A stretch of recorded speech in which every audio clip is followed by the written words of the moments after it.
Assalamualaikum and hi, my name is Muhammad Hazim bin Muhammad Asid and I'm from class BA 2433C and my matrix number is 2020608612. So for today, I will make a movie review for a movie Lorax, The Lorax. So let's get started with the synopsis of the movie. The Lorax opened as a tech walked down away from a town on the street of the lifted Lorax on a polluted empty hill. He arrived at the tall, windy house of the Wanseler and paid him in exchange for his story. The Wanseler proceeded to tell his story. It began with the Wanseler arrival at a flourishing forest of truffula tree and many interesting animals. This valley was pure and clean with life teeming throughout it. The Wanseler is captivated by the soft and beautiful tuft of the truffula tree and decides to chop down the tree and build a garment called a tunic out of its tuft. Immediately after this first job, we introduce to the Lorax, a small creature who appeared to advocate for the tree that Wanseler has begun chopping down. He objected to chopping down of the truffula tree, but the Wanseler paid him no mind and immediately began expansion of his tunic business. He employed all his relatives and chopped down more and more truffula tree. The Lorax arrived at the Wanseler door with various animals in town, forcing him to see the effect of his factory destruction of environment and the pollution on the wildfire. One by one, he sent the brown barbells, the swarmy swan, and the humming fish away to seek a better life. Each time, the Wanseler is filled with momentary remorse, but then continues to expand his business. Finally, the Wanseler chopped down the last truffula tree. His business shut down, and he sent his relative away. The Lorax himself departed into the smoggy cloud, leaving only the word "unless" engraved on a pile of stone.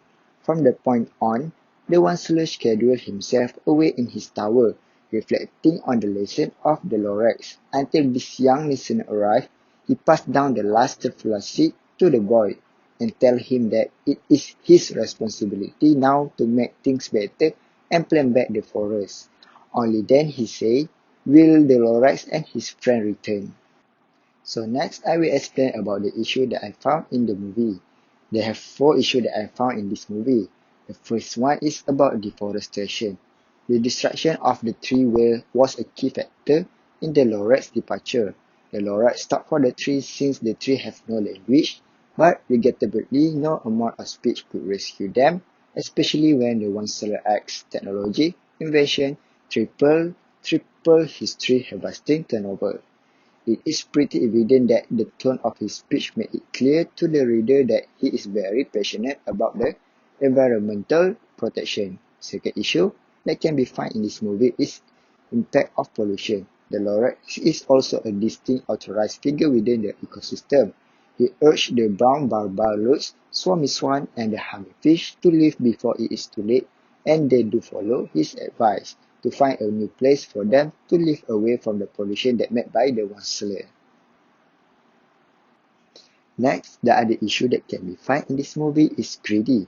Mr. O'Hare, the greedy businessman in the story who figured out how to sell air, knew that the more contaminated the air became, the more people would buy his bottled air, while the obvious message is one of condemnation of selfish capitalists.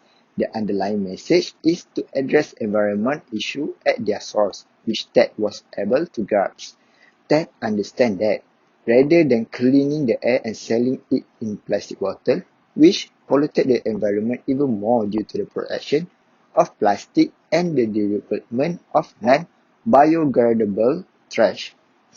He needs to address the sources of the problem, which in his case was a shortage of trees.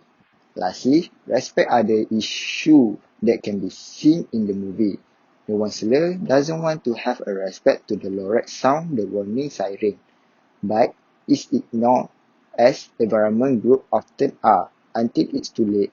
The Lorax spoke for the tree in the narrative while the Wanseler initially refused to listen. He finally repented and began to speak for the tree as well. We move forward Now, I will tell the relation between issue and study of interpersonal communication. First one is self-serving bias. As humans, we sometimes avoid taking responsibility for our own fault, assuming that the problem is caused by someone else. We have a habit of taking things for granted in order to satisfy our own desire.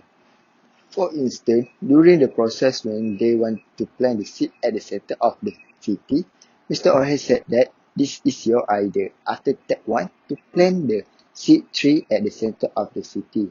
That may be cause a bad thing happen to the other people. Second is about interpersonal communication. Interpersonal communication occurs when you treat people as objects or when you respond to their role rather than who they are as a unique people. Impersonal communication also includes talking with individuals you don't know, such as clerks, salespeople, and wait staff. For example, the one seller and his family did treat Laura as object with just a shortish dish brownish and moisty with a bossy voice at the forest.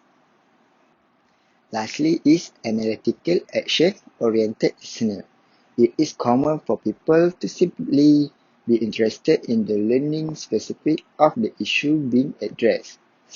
Not everyone would prefer sit next to us and listen to us until the talk is over. However, they are unaware that if they do not listen to the entire discussion to the conclusion, they may end up misinterpreting the dialogue or fact. Now, I will explain about the theory that relating to the issue of interpersonal communication. First theory is causal attribution theory. The theory of attribution that identifies the cause of person action as circumstances, a stimulate or the person himself or herself. For example, the one slow in his greediness called for their relative and family to start the business of the need. Second theory is politeness theory. In this theory is about people who have positive perception of others who treat them politely and respectfully. For example, the counselor give the child the final truthful 3, 6 and inform him that it's now his job to improve the matters and replant the forest.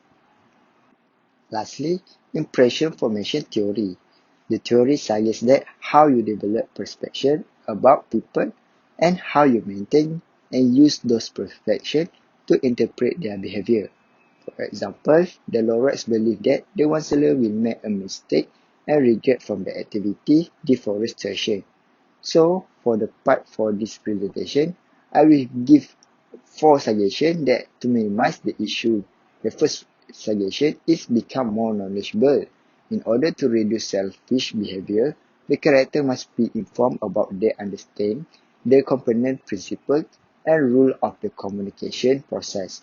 From the movie, the counselor ignored the Lorax warning and he caused the deforestation. Second suggestion is looking glass self. From this attitude, we learn who we are by interacting with others much as we look into mirror and see our reflection. The counselor see that as himself when he young and do not want that to do the same mistake as he. Third suggestion that I can give is using primary effect. We always remember somewhat initial piece of knowledge, which causes us to recall the individual by recalling the first item. This is because while some people claim to have changed their behavior to become more positive, not everyone actually does. For example, Mr. Orhe claimed that he has a good intention to meet Ted but he lies about it.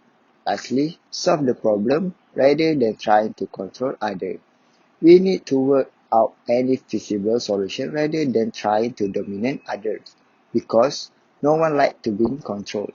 For example, the counselor always gives excuse to the Lorax and asks him not to disturb his business. That's all from me. Thank you.